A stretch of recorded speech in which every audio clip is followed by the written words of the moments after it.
కాలానికి మృత్యువుకు అధిపతి మహాకాళుడు. ఆయన కొలువైన ఉజ్జయిని క్షేత్రం.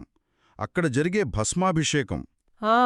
మాటలు వినగానే మనస్సులో ఏదో తెలియని ఒక గంభీరమైన అనుభూతి కలుగుతుంది. నిజంగా చాలామందికి జీవితంలో ఒక్కసారైనా ఆ క్షేత్రాన్ని దర్శించుకోవాలనుంటుంది. కాని ఒకవేళ ఉజ్జయినిలోని ఆ మహాకాళుడి శక్తిని, ఆ అనుభూతిని మన గోదావరి తీరానికి తీసుకొస్తే ఎలా ఉంటుంది? సరిగ్గా ఇదే ఆలోచనతో రాజమహేంద్రవరమంలో ఒక అద్భుతమైన ఆలయం నిర్మించారు. అవును, ఈరోజు మనం దాని గురించే లోతుగా చర్చిద్దాం. ఇది కేవలం ఒక ఆలయానికి నకలు కాదు, ఒక ప్రాచీన శక్తిని ఆధునిక ప్రపంచంలోకి తీసుకువచ్చిన ఒక గొప్ప ప్రయత్నం. మీరు చెప్పింది 100కి 100 నిజం. ఇది కేవలం భౌతిక నిర్మాణం కాదు, ఒక తాత్విక పునఃసృష్టి. అయితే ఈ ఆలయం గురించి మాట్లాడే ముందు చెప్పండి. మనం హిందూ ధర్మంలోని 2 ముఖ్యమైన సిద్ధాంతాల గురించి క్లుప్తంగా తెలుసుకోవాలి: ద్వైతం, అద్వైతం. ఓకే, ద్వైతం, అద్వైతం. స్థూలంగా చెప్పాలంటే ద్వైతం అంటే భగవంతుడికి భక్తుడికి మధ్య ఉన్న సంబంధం. భక్తుడు వేరు, భగవంతుడు వేరు. చక్కెరను రుచి చూడటంలానమాట. సరిగ్గా అదే.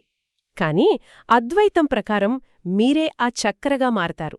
భక్తుడికి భగవంతుడికి మధ్య తేడా నశించి అహం బ్రహ్మాస్మి అనే స్థితికి చేరుకుంటారు. అంటే రెండూ దాదాపు వేర్వేరు మార్గాలు. అవును. కాని రాజమహేంద్రవరంలోని ఈ ఆలయం ఈ 2 అనుభూతులను ఒకే ప్రాంగణంలో ఎలా అందిస్తుందో చూడటం, అదే ఇక్కడ చాలా ఆసక్తికరమైన విషయం. సరే, అయితే ఆ తాత్విక పునాది నుండే మన చర్చను మొదలుపెడదాం. అసలు ఇంత గొప్ప ఆలోచన ఎవరికొచ్చింది? ఉజ్జయిని క్షేత్రాన్ని ఇక్కడ పునఃసృష్టించాలనే సంకల్పం వెనుక ఎవరున్నారు? ఈ మహాసంకల్పం వెనుక ఉన్నది Rotary charitable trust chairman Shri Pattapagulu Venkatrao గారు. ఓ! ఆయన ఉజ్జయినిలోని మహాకాళేశ్వర జ్యోతిర్లింగాన్ని సందర్శించినప్పుడు ఆ ఆధ్యాత్మిక అనుభూతికి, ఆ క్షేత్ర మహిమకు ఎంతగానో ముగ్ధులయ్యారు. చాలా ప్రభావితులయ్యారన్నమాట. అవును. ఆ శక్తిని, ఆ పవిత్రతను దక్షిణ భారతదేశంలోని ప్రజలకు, ముఖ్యంగా మన గోదావరి తీరంలో ఉన్నవారికి కూడా అందించాలని బలంగా ఆకాంక్షించారు. ఆ ఆకాంక్షే ఈ ఆలయానికి బీజం వేసిందే. సరిగ్గా. ప్రదేశం ఎంపిక కూడా చాలా ఆసక్తికరంగా అనిపిస్తుంది. ఉజ్జయిని క్షిప్రా నదీ తీరాన ఉంది. దానికి సరిపోయేలా ఇక్కడ దక్షిణ గంగా అని పిలుచుకునే గోదావరి నదిని ఎంచుకున్నారు. ఖచ్చితంగా. ఇది యాదృచ్ఛికం కాదు, చాలా ఆలోచించి తీసుకున్న నిర్ణయం. గోదావరి నదికి మన సంస్కృతిలో ఎంత ప్రాముఖ్యత ఉందో తెలుసుకదా? అవును. రాజమహేంద్రవరంలోని గౌతమి ఘాట్ వద్ద ఈ ఆలయాన్ని నిర్మించడం వల్ల ఆ ప్రదేశానికి ఒక కొత్త ఆధ్యాత్మిక శోభ వచ్చింది. ఇదెప్పుడు ప్రారంభమైంది? ఏప్రిల్ 2022లో తిరుమల తిరుపతి దేవస్థానం చైర్మన్ వైవి సుబ్బారెడ్డి గారి చేతుల మీదుగా ప్రారంభించారు. ఓ! అంటే మనం మాట్లాడుకుంటున్నది కేవలం 2 ఏళ్ల క్రితం రూపుదిద్దుకున్న ఒక ఆధునిక పుణ్యక్షేత్రం గురించి. అవును. ఇక్కడే నాకో ప్రశ్నొస్తోంది. అడగండి. ఉజ్జయినిలోని జ్యోతిర్లింగం స్వయంభూ, అంటే తనకు తానుగా వెలిసింది. మరి ఇక్కడి లింగం మానవ ప్రతిష్ఠితం. దీనివల్ల ఆధ్యాత్మిక శక్తిలో ఏమైనా తేడా ఉంటుందా? ఇది చాలా సహజమైన సందేహం. స్వయంభూ క్షేత్రాలకు వాటి స్వంత ప్రాముఖ్యత ఉంటుంది. ఎందుకంటే అక్కడ శక్తి భూమి నుండే ఉద్భవిస్తుందని నమ్మకం. అవును. కాని ప్రతిష్ఠిత క్షేత్రాలను తక్కువ అంచనా వేయకూడదు. ఇక్కడ జరిగిందేంటంటే ప్రాచీన క్షేత్రంలోని శక్తిని, సంప్రదాయాలను, మంత్రాలను శాస్త్రోక్తంగా ఆవాహన చేసి ఈ కొత్త లింగంలోకి ప్రతిష్ఠించారు. సరిగ్గా. ఇదొక ఉద్దేశపూర్వక ఆధ్యాత్మిక పునఃసృష్టి. ప్రాచీన శక్తిని ఆధునిక భక్తులకు మరింత అందుబాటులోకి తీసుకురావడం. అంటే దీన్ని శక్తిని తగ్గించడంలా కాకుండా శక్తిని విస్తరించడంలా చూడాలంటారా? ఖచ్చితంగా. ఆధ్యాత్మిక పునఃసృష్టి అన్నారు కదా, బహుశా ఆ పునఃసృష్టిలో అత్యంత శక్తివంతమైన అంశం ఆ భస్మాభిషేకమేనేమో. నిస్సందేహంగా. ఆ పేరు వినగానే ఒక రకమైన గంభీరమైన, వర్ణించలేని అనుభూతి. చితాభస్మంతో శివుడికి అభిషేకం. ఆ ఆలోచనే ఉళ్ళు గగురుపడిచేలా ఉంది. దాని వెనుక ఉన్న తాత్వికత అంతే లోతైనది.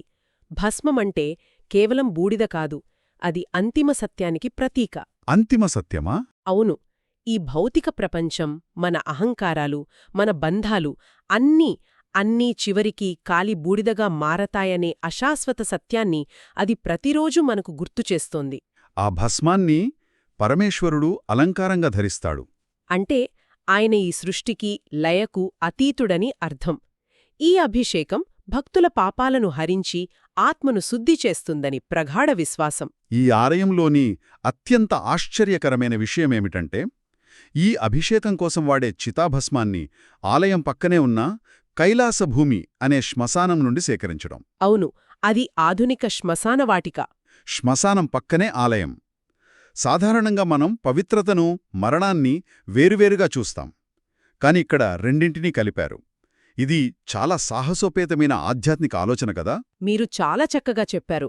ఇది సాహసోపేతమైన ఆలోచనే, కాని ఇదే శివతత్వాన్ని సంపూర్ణంగా ఆవిష్కరించే విధానం. శివుడికి శ్మశానవాసి అని కూడా పేరుంది.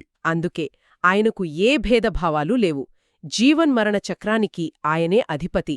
ఇక్కడ ఈ రెండు నిర్మాణాలు పక్కపక్కనే ఉండటం ఒక అద్భుతమైన ప్రతీక. హెలా శ్మశానం అంతిమ సత్యమైన బూడిదను అందిస్తుంటే, ఆలయం ఆ మరణించిన వారి ఆత్మలకు శాంతిని, మోక్షాన్ని ప్రసాదిస్తుంది. ఇదొక పరిపూర్ణమైన ఆధ్యాత్మిక వలయం. ఉజ్జయినితో పోలిస్తే ఇక్కడేమైనా మార్పులున్నాయా? ఒక చాలా ముఖ్యమైన, ప్రగతిశీలమైన మార్పుంది. అదేంటి? ఉజ్జయినిలో భస్మాహరతి సమయంలో గర్భగుడిలోకి మహిళలను అనుమతించరు. కాని రాజమహేంద్రవరంలోని ఈ ఆలయంలో ఆ భస్మాభిషేకాన్ని మహిళలు కూడా ప్రత్యక్షంగా వీక్షించడానికి అనుమతిస్తారు. ఓహ్, ఇది చాలా గొప్ప విషయం. అవును, ఇది ఈ ప్రాచీన సంప్రదాయాన్ని మరింత ఆధునికంగా అందరికీ అందుబాటులోకి తీసుకువచ్చిన ఒక గొప్ప ముందడుగు. ప్రతిరోజూ ఉదయం 4 గంటల నుండి 6 గంటల వరకు ఈ అభిషేకం జరుగుతుంది. సరే, ఇంతవరకు మనం ఆలయంలోని ఆత్మలాంటి పూజల గురించి మాట్లాడుకున్నాం. ఇప్పుడు దాని శరీరం లాంటి నిర్మాణం గురించి చర్చిద్దాం. తప్పకుండా. 109 అడుగుల గర్భాలయం, 75 అడుగుల ఎత్తు ఉన్న 4 గాలిగోపురాలు వినడానికే చాలా బ్రహ్మాండంగా ఉంది. కాని మీరు మొదట చెప్పిన ద్వైత అద్వైతాల రహస్యం ఆ నిర్మాణంలోనే దాగి ఉంది. అదే నాకు అర్థం కావడం లేదు. ద్వైతం, అద్వైతం అనేవి తాత్వికంగా వ్యతిరేక దిశలో ఉంటాయి కదా. ఒకటి నువ్వు వేరు, నేను వేరు అంటుంది. మరొకటి అంతా ఒకటే అంటుంది. ఈ రెండింటినీ ఒకే నిర్మాణంలో కలపడం ఎలా సాధ్యం? అద్భుతమైన ప్రశ్న. పైకి చూస్తే ఇది విరుద్ధంగానే అనిపిస్తుంది. కాని అక్కడే ఈ ఆలయ నిర్మాణ శైలి యొక్క గొప్పతనం ఉంది. చెప్పండి, వినాలని ఉంది. ఈ ఆలయ ప్రాంగణంలో ప్రధాన ఆలయంతో పాటు మొత్తం 64 ఉపాలయాలున్నాయి. వాటిని చాలా స్పష్టంగా, ఉద్దేశపూర్వకంగా 32 ద్వైత దేవతలకు, 32 అద్వైత దేవతలకు కేటాయించారు. ఓహ్, అలా విభజించారా? ఉదాహరణకు ద్వైత దేవతలు అంటే ఎవరు?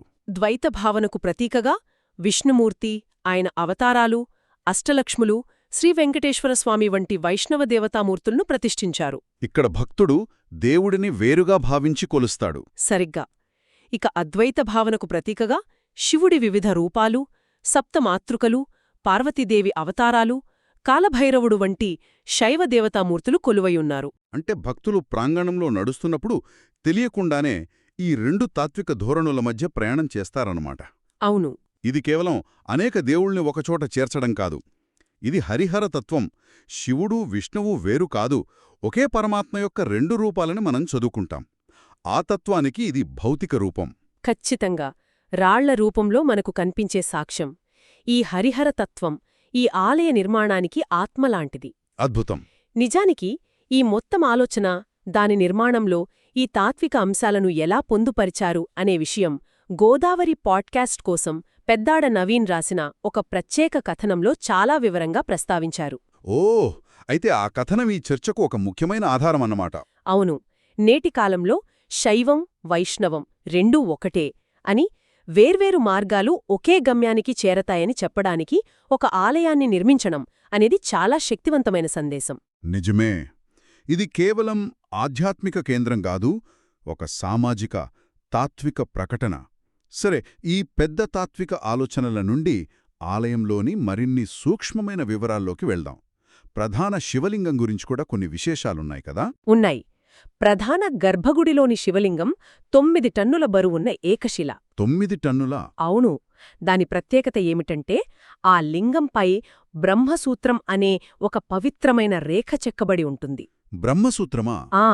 దాని అర్థం అది శివశక్తుల ఐక్యతకు చిహ్నంగా భావిస్తారు. ఇలా బ్రహ్మసూత్రం ఉన్న లింగాన్ని పూజిస్తే అనంతమైన పుణ్యఫలం లభిస్తుందని ఆగమశాస్త్రాలు చెబుతున్నాయి. ఇంకొక విలక్షణమైన అంశం, ఈ ఆలయం దక్షిణం వైపు ముఖద్వారం కలిగి ఉండటం. సాధారణంగా ఆలయాలు తూర్పు ముఖంగా ఉంటాయి కదా? ఉంది. చాలా ముఖ్యమైన కారణముంది. దక్షిణం యముడు దిక్కు, అంటే మృత్యువుకు సంబంధించిన దిక్కు. ఓకే. మహాకాళేశ్వరుడు కాలానికి మృత్యువుకు అధిపతి. ఆయన దక్షిణం వైపు చూడటం ద్వారా మృత్యువును జయించి తన భక్తులను అకాల మృత్యు నుండి కాపాడే సంరక్షకుడుగా నిలుస్తాడని నమ్మకం. ఇది కూడా ఉజ్జయిని సంప్రదాయాన్ని అనుసరించడమే. అవును.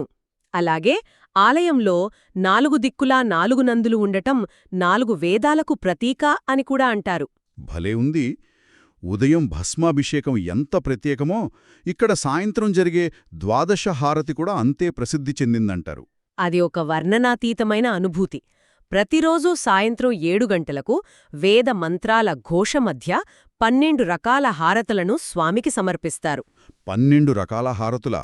అవును.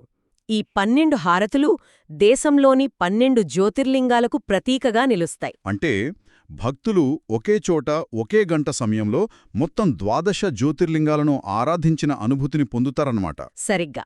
ఆ దీపాల వెలుగులో మహాకాళుని దర్శించటం ఒక మరపురాని అనుభూతి. మొత్తం మీద ఈ చర్చను ముగింపుకు తీసుకొస్తే రాజమహేంద్రవరంలోని ఈ మహాకాళేశ్వర ఆలయం కేవలం ఉజ్జయినికి ప్రతిరూపం కాదు. ఇది ఒక పునఃసృష్టి, ఒక పరిణామం అనిపిస్తోంది. అవును, ఇది ఖచ్చితంగా ఒక పరిణామం. ప్రాచీనమైన శక్తివంతమైన సంప్రదాయాలను ఆధునిక భక్తులకు మరింత అందుబాటులోకి తీసుకువచ్చే ప్రయత్నమిది. భస్మాభిషేకానికి మహిళలను అనుమతించడం, హరిహర తత్వాన్ని భౌతిక రూపంలో చూపించడం వంటివి. ఇవన్నీ ఈ ఆలయాన్ని కేవలం ఒక ప్రార్థనా స్థలంగా కాకుండా భవిష్యత్తు తరాలకు ఒక ముఖ్యమైన తాత్విక, ఆధ్యాత్మిక కేంద్రంగా మారుస్తాయి. ఈ చర్చ వింటున్న వారికి ఒక ఆలోచన వదిలివెళ్దాం. విభజనలు, భేదభావాలు ఎక్కువగా ఉన్న ఈ కాలంలో 2 విభిన్న తాత్విక మార్గాలను ఏకం చేయడానికి ఉద్దేశపూర్వకంగా నిర్మించిన ఒక పవిత్ర స్థలం నుండి మనం ఏం నేర్చుకోవచ్చు? అలాగే ఒక ప్రాచీన పుణ్యక్షేత్రానికి ప్రతిరూపాన్ని నిర్మించడం దాని అసలు ఆధ్యాత్మిక శక్తిని తగ్గిస్తుందా, లేక దాన్ని మరింతమందికి చేరువ చేయడం ద్వారా ఆ శక్తిని పెంచుతుందా? ఆలోచించాల్సిన విషయమే.